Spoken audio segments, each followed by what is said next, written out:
అలాగే madam. Right side, right. Left side రుద్దువా? Left. కొంచెం పైన, పైన. కొంచెం కింద. కింద. సారీ మేడం, లెఫ్ట్ క్లోజ్ అయింది. పుచ్చుకుంది.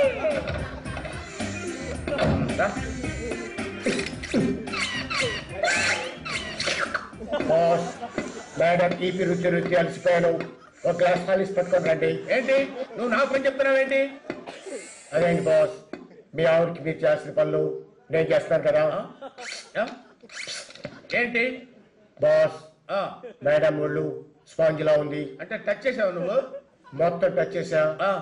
ఏం పర్సనాలిటీ, ఏం బాడీ, ఎన్ని పుట్టుకొచ్చలు. మేడం కొత్తలు 36, 24, 36.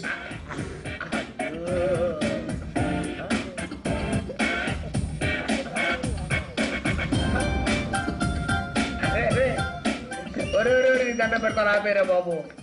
ఇదేంటే నీ ఒంటి మీద ఎన్ని పుట్టుమచ్చలు ఉన్నాయో ఈడు చెప్తున్నాడంటే.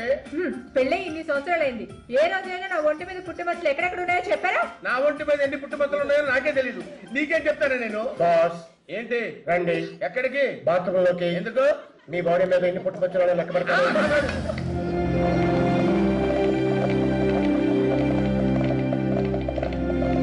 Good morning sir.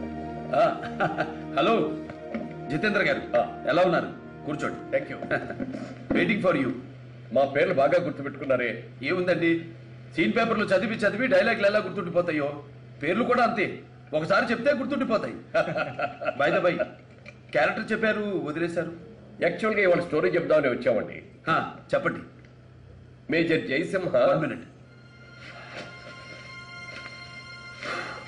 మీరు చెప్పండి. Major జయసింహకు 1 second.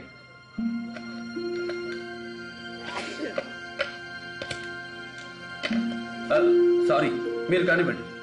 ఆయన సీనియర్ అయినప్పటికీ మిగతా జూనియర్స్తో చాలా ఫ్రెండ్లీగా ఉంటారు. డ్యూటీలో ఎంత స్ట్రిక్టో జూనియర్స్తో అంత క్లోజ్గా ఉంటారు. అన్ని బెటాలియన్లు అతను ప్రేమిస్తాయి. అందుకే ప్రతి విషయం అతనితో చెప్పుకుంటారు.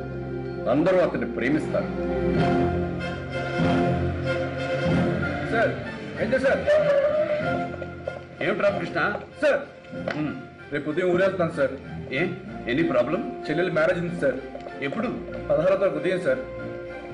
16వ తారీఖు? ఏం సార్? 16వ తారీఖు నా చెల్లెలు సీమంతమయ్యా. 17వ తారీఖు రిసెప్షన్ ఉంది సార్. దానికి తప్పకుండా రావాలి సార్ మీరు. ఓకే, రిసెప్షన్ కి తప్పకుండా వస్తాను. మీరు వస్తే మా మేనేజర్ గారు వచ్చారని చెప్పుకోండి, చాలా గర్వంగా ఫీల్ అవుతాను సార్. తప్పకుండా తప్పకుండా వస్తానయ్యా. Sir thank you sir.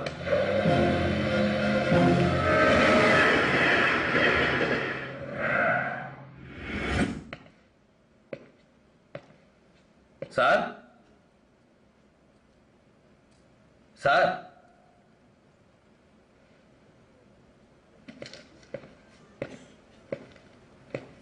ఇది రామకృష్ణ ఇల్లే కదండి?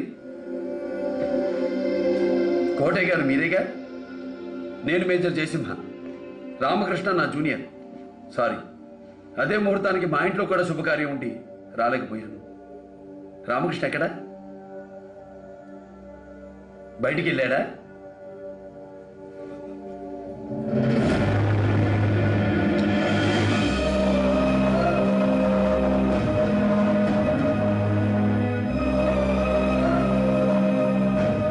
మీరు వస్తే మా మేనేజర్ గారు వచ్చారని చెప్పుకోండి, చాలా గర్వంగా ఫీల్ అవుతాను సార్.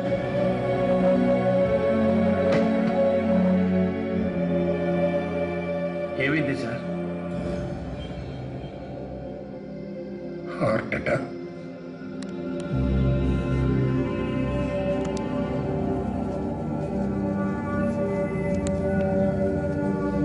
మీరందరూ కొంచెం ప్లీజ్ ప్లీజ్.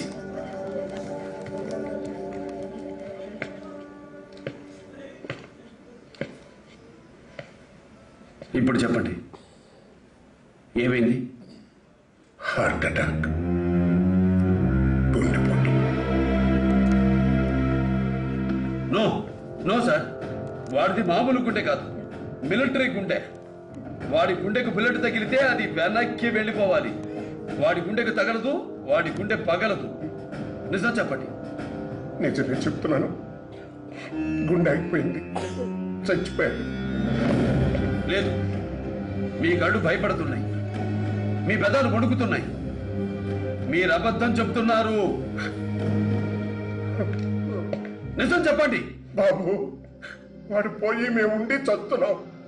ఇంకా మమ్మల్ని చంపకండి. వచ్చారు, చూశారు, వెళ్ళండి. వెళ్ళను.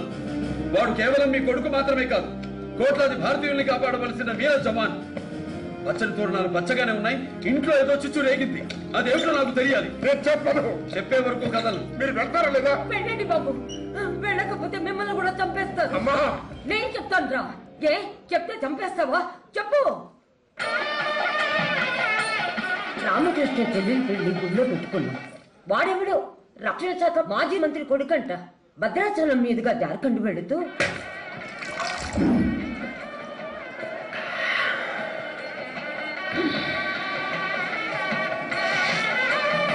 ఎవరాది? పెళ్లి కూతురన్నా? సినిమా హీరోయిన్ లా ఉంది.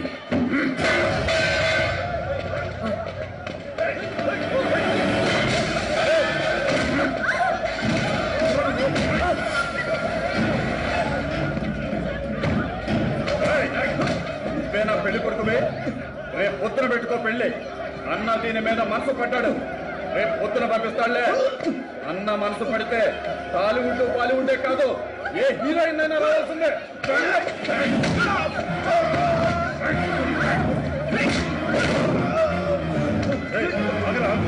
ఈ లౌకితో బంకే పడ్డా అలా వెళ్ళిపోదాం. చెప్పేది నీకే, వెళ్ళిపోదాం.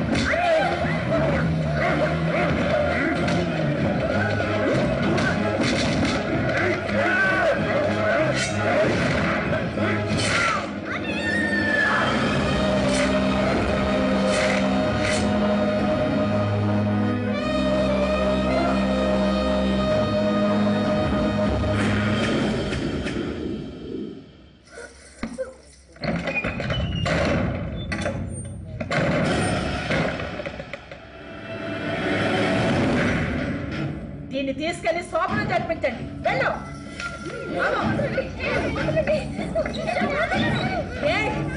ఏంటి నకరాలు పోతున్నావు? అరిగిపోతావా, తరిగిపోతావా? సబ్బు పెట్టి కడుక్కుంటే శుభ్రం అయిపోతుంది. నిన్నటి నుంచి ఆవురంటూ ఉంటే ముచ్చగించాపాను. కొత్త పిల్ల కంగారు పడుతుందిరా అన్న. లేకుంటే నిన్న రాత్రి నువ్వు మటాష్. వెళ్ళు వెళ్ళు.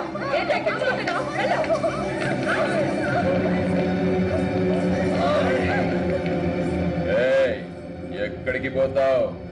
పైనైతే నేను ఒక్కడిని.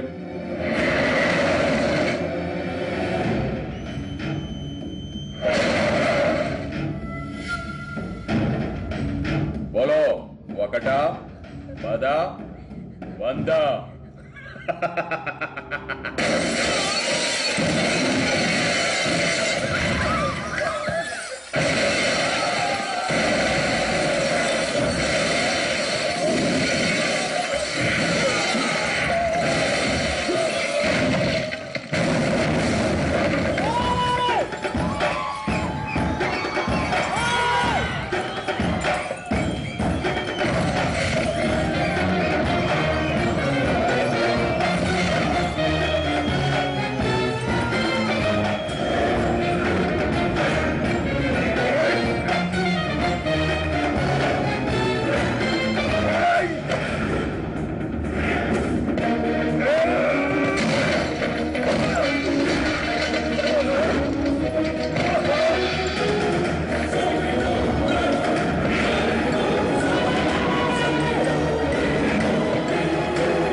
ఒకట, 10, 100, 110 మంది పడుకున్నారు. వాడితో పాటు పడుకుంటావా, పడుకోబెట్టమంటావా? జార్ఖండ్కి వచ్చి నా ఇంటికే వచ్చి నా వాళ్ళని కొట్టి నా ముందే నిలబడ్డావంటే కృష్ణా గోదావరి నడిబొడ్డు నడుగు పెట్టి తెలుగింటి ఆడబిడ్డనెత్తుకొచ్చిన నీలాంటి వాడి బొడ్డు చీల్చడానికి వచ్చాను రా సాలే. జార్ఖండ్ పులినిరా నువ్వు. పులి